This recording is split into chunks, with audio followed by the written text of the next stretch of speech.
अस्सलाम वालेकुम। 8वां रोज़ा बाद नमाज फजर सुद फ़तह 1 मरतबा पढ़िए।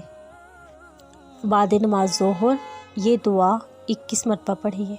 रब्बाना आतिना फिद दुनिया हसनतो व फिल आखिरती हसनतो वकिना अज़ाबन्नार। ए हमारे रब, हमें दुनिया में भी भलाई अता फरमा, आखिरत में भी भलाई अता फरमा और हमें आग के अज़ाब से बचा।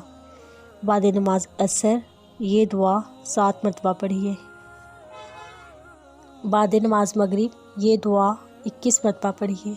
अल्लाहुम्मा आहसिन आकिबा तना फिल उमूरी कुल्लिहा व अजिरना मिन खिज़्यि दुनिया व अज़ाबिल आखिरती। ए अल्लाह, तमाम कामों में हमारा इंजाम अच्छा करना, हमें पनाह देना दुनिया की रसवाई और आखिरत के अज़ाब से। बाद नमाज ईशा ये दुआ 21 मरतबा पढ़िए। ये तो अल्लाह का वादा है, इंजाम आगाज़ से कहीं ज़्यादा बेहतर है। अल्लाह तक पहुँचने का सफ़र वहीं से शुरू होता है जहाँ तुम सोचते हो कि अब सभी रास्ते बंद हो चुके हैं, और अल्लाह यकीन वालों के लिए मोज़े अपने पास संभाल के रखता है। जब तुम यकीन के साथ उसके रूबरू दुआ के लिए हाथ उठाओगे, तब उसे और ज़्यादा करीब पाओगे। उसे महबूब हो तुम इस कदर कि वो बार बार तुम्हारी पुकार सुनना चाह रहा है।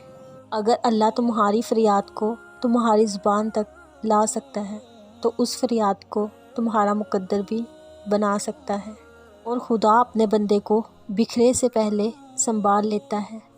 जब काम कहीं से ना बन पाए, तब तुम उसे अपने करीब पाओगे। जिसके एक कुन ने इतनी कहानियाँ मुकम्मल कर दी, वो फिर कैसे तुम्हारी कहानी को अधूरा रहने दे सकता है। उसका एक नाम वदूद भी है, यानी देने वाला। फिर वो कैसे तुम्हें खाली हाथ वापस जाने दे सकता है।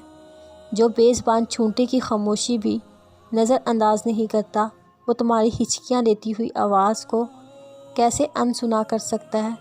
बस वही तो सुनता है, वो सुनेगा, ज़रूर सुनेगा।